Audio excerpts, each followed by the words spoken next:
So we're going to do an imagination exercise now about an ideal world.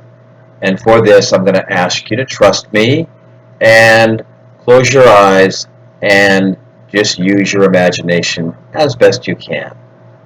So make sure that you're comfortable in your chair if you can. Your feet are on the ground, your back is relatively straight, and your eyes are closed. Become aware of your breathing. Just notice your breath, and with each breath you take, allow it to become a little more slow and a little bit more deep.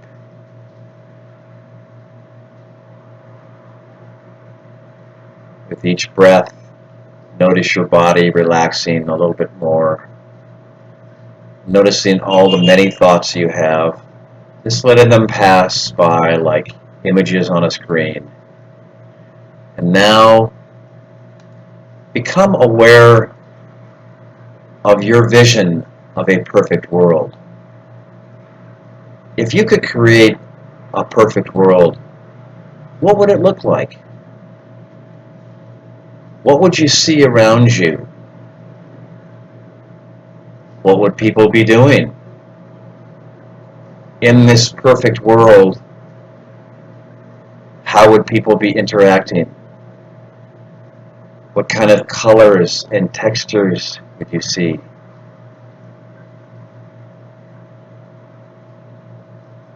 What kind of communities would there be?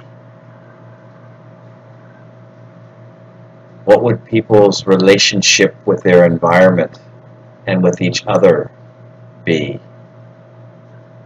Just take a few moments and notice this perfect world that you've created in your mind. No problems, no strife, no conflict, no problems, just peace and perfection. And with as much detail, notice the specifics.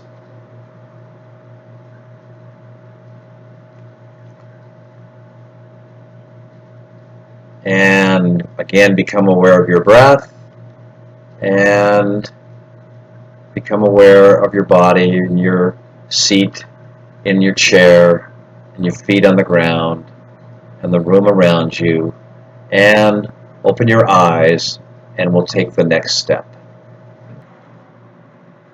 So I'm going to invite you now to spend a few minutes, maybe 3 to 5 minutes, and write a little bit about your ideal world. Now, please don't worry when I say write. You don't have to write in complete sentences. Please don't worry about spelling. Just write some of your thoughts about the ideal world that you saw in your imagination.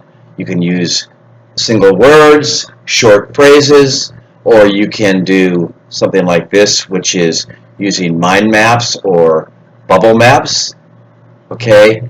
And spend a few minutes and just record some of your ideas, the concepts, the kind of world, the kind of people, the kind of interaction, the kind of community, the kind of environment that you saw in your ideal world, and describe it as best you can.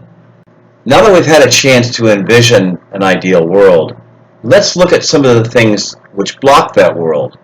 So again, we'll do another imagination exercise, and what I'm going to ask you to do is to go ahead and look at these pictures and to identify in your mind, to choose which one of these problems do you think is the biggest obstacle to creating an ideal world.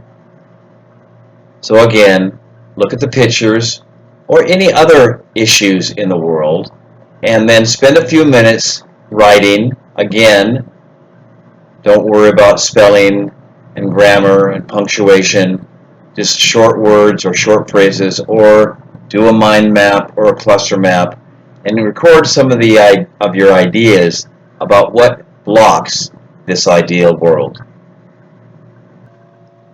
So now that we've had a chance to envision an ideal world and some of the things that block it, I'm going to invite you to share that with me and perhaps the Learning English Through Sustainability and Global Issues community through my email or the Facebook group. I'm going to actually invite you to do this anytime that we do a writing activity. You can share it with me or the group, and I will do my best to respond to as many of those as I can, and hopefully you'll get some feedback and comments from the community as well.